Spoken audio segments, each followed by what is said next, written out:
Hello students, today will we discuss about constructivism. आज हम रचनावाद के बारे में बात करेंगे। Constructivism is a theory in education that recognizes the learner's understanding and knowledge based on their own experiences prior to entering school. It is associated with various philosophical positions, particularly in epistemology as well as ontology, politics, and ethics. The origin of the theory is also linked to Jean Piaget's theory of cognitive development. ये जो रचनावाद शिक्षा में एक सिद्धांत है जो school में प्रवेश करने से पहले सीखने वाले की समझ और ज्ञान को उनके स्वयं के अनुभवों के आधार पर पहचानता है। ये विभिन्न दार्शनिक पदों से जुड़ा हुआ है, विशेष रूप से महामारी विज्ञान के साथ साथ ऑन्कोलॉजी, राजनीति और नैतिकता सिद्धांत की उत्पत्ति से भी जुड़ा हुआ है और ये जीन प्याजे के संज्ञानात्मक विकास के सिद्धांत से भी जुड़ा हुआ है।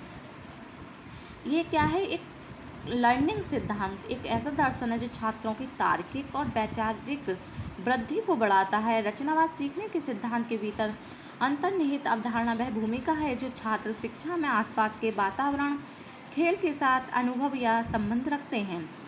ये सीखने के सिद्धांत का तर्क है कि लोग अपने अनुभवों के आधार पर ज्ञान और रूप का निर्माण करते हैं। रचनावाद सीखने के सिद्धांत के भीतर दो प्रमुख अवधारणाएं जो किसी व्यक्ति के नए ज्ञान के निर्माण को आभास और आत्मसात करती है। आत्मसात करने से एक व्यक्ति को पुराने अनुभवों में नए अनुभवों को शामिल करना पड़ता है। ये व्यक्ति को नए दृष्टिकोण विकसित करने का कारण बनता है जो कि एक बार गलतफहमी थी उस पर पुनर्विचार करना, उनका मूल्यांकन करना, क्या महत्वपूर्ण है, आखिर उनकी अवधारणाओं को क्यों बदल दिया गया है, इन सब पर ध्यान देना होता है। नेक्स्ट है टाइप्स ऑफ कंस्ट्रक्टिविज्म यानी रचनावाद के प्रकार। फर्स्ट है कॉग्निटिव यानी संज्ञानात्मक रचनावाद। ये जो कॉग्निटिव है वो जीन पियाजे की थ्योरी से जुड़ा हुआ है। Cognitive constructivism represents one end or extreme of the and is typically associated with the information processing and its reliance on the component process of cognition. While emerging from the four previously mentioned epistemological tenets, cognitive constructivism only emphasizes the first two tenets, that knowledge acquisition is an adaptive process and results from active cognizing by the individual learner. These particular epistemological emphases lead to defining principles that maintain the external nature of knowledge and the belief that an independent reality exists and is knowledge to the individual. Knowledge then from the cognitive constructive position is the result of the accurate and constructions of external reality. The results of the internal process are cognitive process and structures that accurately correspond to processes and structures that exist in the real world. देखिए जो संज्ञानात्मक निर्माण होता है ये रचनावादी सातत्य के एक छोर या चरम का प्रतिनिधित्व करता है। ये आमतौर पर सूचना प्रसंस्करण और अनुभूति के घटक प्रक्रियाओं पर इसकी निर्भरता से जुड़ा होता है। 400 उभरने के दौरान इसका उल्लेख किया गया है। महामारी विज्ञान सिद्धांत संज्ञानात्मक रचनावाद केवल पहले दो सिद्धांतों पर जोर देता है। क्या कहता है? वो कहता है ज्ञान अधिग्रहण एक अनुकूल प्रतिक्रिया है और व्यक्ति का शिक्षार्थी द्वारा सक्रिय संज्ञानात्मकता के परिणाम स्वरूप होता है। ये विशेष रूप से महामारी विज्ञान के साम्राज्य बाहरी सिद्धांतों को परिभाषित करने वाले सिद्धांतों को परिभाषित करते हैं। ज्ञान की प्रकृति और विश्वास है कि स्वतंत्र वास्तविकता मौजूद है और व्यक्ति के लिए जानने योग्य है। ज्ञान एक संज्ञानात्मक रचनावादी स्थिति से बाहरी वास्तविकता के सटीक आंतरिकीकरण और पुनर्निर्माण का ये परिणाम होता है। नेक्स्ट है रेडिकल कंस्ट्रक्टिविज्म।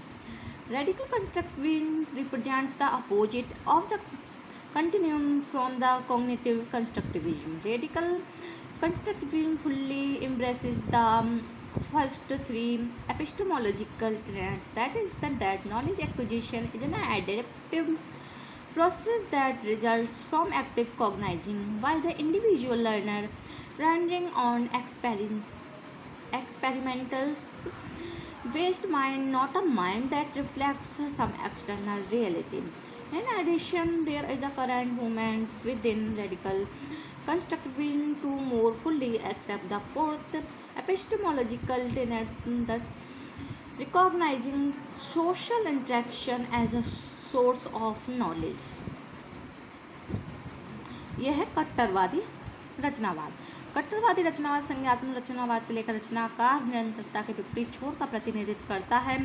ये पूरी तरह से पहले 3 महामारी विज्ञान सिद्धांतों को ग्रहण करता है। ज्ञान अधिग्रहण एक अनुकूली प्रक्रिया है जो व्यक्तिगत शिक्षार्थी द्वारा सक्रिय संज्ञानात्मकता के परिणाम स्वरूप होता है। एक अनुभवात्मक रूप से आधारित दिमाग का प्रतिपादन करता है, ऐसा दिमाग नहीं जो बाहरी वास्तविकता है। इसके अलावा कट्टरपंथी रचनावाद के भीतर एक वर्तमान आंदोलन है जो चौथे महामारी विज्ञान सिद्धांत को अधिक पूरी तरीके से स्वीकार करता है। नेक्स्ट है social constructivism. Social constructivism lies somewhere between the transmission of knowledge reality of the cognitive constructivism and the construction of a personal and coherent reality of the radical constructivism. Social constructivism, unlike cognitive and radical constructivism, emphasizes all 4 of the previously mentioned epistemological tenets. देखिए, सामाजिक रचनावाद संज्ञानात्मक रचनावाद की ज्ञात वास्तविकता के संस्करण के बीच कहीं निहित है और कट्टरपंथी रचनाकारों की व्यक्तिगत और सुसंगत वास्तविकता का निर्माण होता है। सामाजिक रचनावाद संज्ञानात्मक कट्टरपंथी रचनावाद के विपरीत ये 4 सिद्धांतों पर जोर देता है। नेक्स्ट है रिलेशनल कंस्ट्रक्टिविज्म। बियॉन्ड क्रूस, relational constructivism can be perceived as a relational consequence or radical constructivism. In a contrast to social constructivism, it picks up the epistemological threads and maintains the radical constructivist idea that humans cannot overcome their limited condition of perception. देखिए, beyond क्रूस के संबंध परक रचनावाद को कट्टरपंथी रचनावाद के संबंध के रूप में जाना जाता है। सामाजिक रचनावाद के विपरीत ये महामारी विज्ञान के सूत्रों को चुनता है। कट्टरपंथी रचनावादी विचारों को बनाए रखता है। मनुष्य स्वागत के बीच सीमित परिस्थितियों को पार नहीं कर सकता है। इसके बावजूद वह उन संबंध परक स्थितियों पर केंद्रित होता है जो अवधारणात्मक प्रक्रियाओं पर लागू होती हैं। नेक्स्ट है communal constructivism. The concept of communal constructivism was developed by the Lisk and Ewing in 1995 through their research on the European, which demonstrated the value of experts collaborating to push the boundaries of the knowledge. Communal construction of new knowledge between experts rather than social construction of knowledge as described by Vygotsky, where there is a learner to teacher skillful relationship. ये जो अवधारणा सांप्रदायिक रचनावाद की है, ये Lisk और urine द्वारा विकसित की गई है। यूरोपियन अपने शोध के माध्यम से 1995 में, जो कि ज्ञान के सामाजिक निर्माण के बजाय विशेषज्ञों के बीच नए ज्ञान सांप्रदायिक निर्माण को बढ़ावा देने के लिए सहयोग करता है और विशेषज्ञों के मूल्यों का प्रदर्शन भी करता है।